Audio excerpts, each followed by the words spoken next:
By Ellen Nakashima, Washington Post. Washington, the White House has authorized offensive cyber operations against U.S. adversaries, in line with a new policy that eases the rules on the use of digital weapons to protect the nation, National Security Advisor John Bolton said Thursday.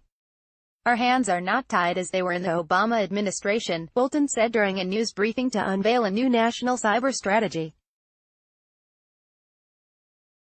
He did not elaborate on the nature of the offensive operations, how significant they were, or what specific malign behavior they were intended to counter. The Trump administration is focused on foreign governments' attempts to target U.S. networks and potentially interfere in November's election. The strategy incorporates a new classified presidential directive that replaced one from the Obama administration, Bolton said. It allows the military and other agencies to undertake cyber operations intended to protect their systems and the nation's critical networks. Bolton's remarks are consistent with the Trump administration's more aggressive posture towards cyber deterrence compared with that of its predecessors.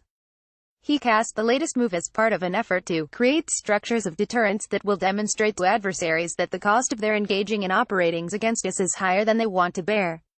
In general, the President's directive, it's called National Security Presidential Memorandum 13, or NSPM 13, frees the military to engage, without a lengthy approval process, in actions that fall below the use of force or level that would cause death, destruction or significant economic impacts, said individuals familiar with the policy who spoke on the condition of anonymity to discuss non-public information.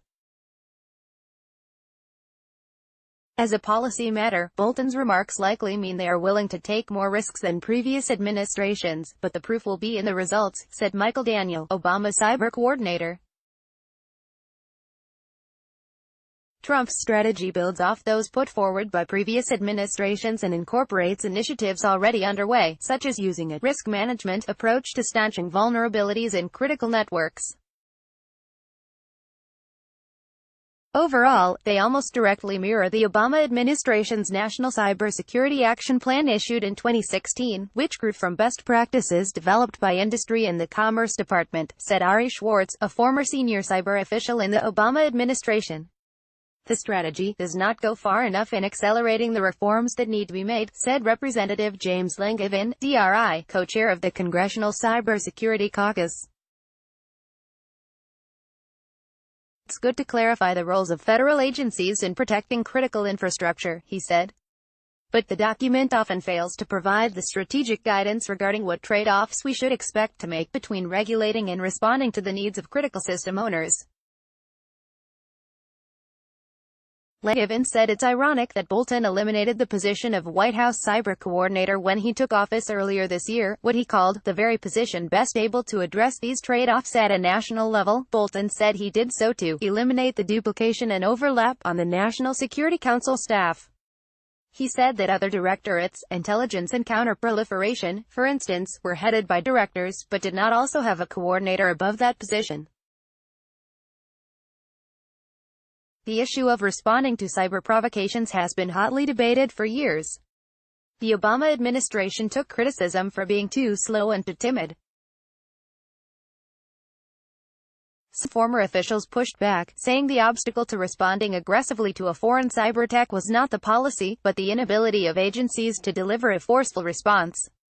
When you got to the point of saying, okay, what do you have for us, there was not much ready to go, said Schwartz, now managing director for cybersecurity services at Venable law firm. The new White House document comes on the heels of a Pentagon cyber strategy issued this week that focuses on China and Russia as the United States' top strategic adversaries. This is attributed to their roles, respectively, in eroding U.S. military and economic vitality and challenging our democratic processes, said Kate Charlotte, a former senior Pentagon cyber official who is now at the Carnegie Endowment for International Peace. The Defense Department strategy also calls for defending forward, confronting threats before they reach U.S. networks. U.S. Cyber Command has always been tasked with defending the nation against attacks while operating outside U.S. borders. But now defensive activity will take place in the context of day-to-day great power competition, rather than in crisis. The new approach derives from a growing consensus that lower-level malicious campaigns pose a major, cumulative risk and must be contested, Charlotte said. This is right, she said, but the Pentagon must not find itself so focused on the day-to-day that it under-prepares for major conflict.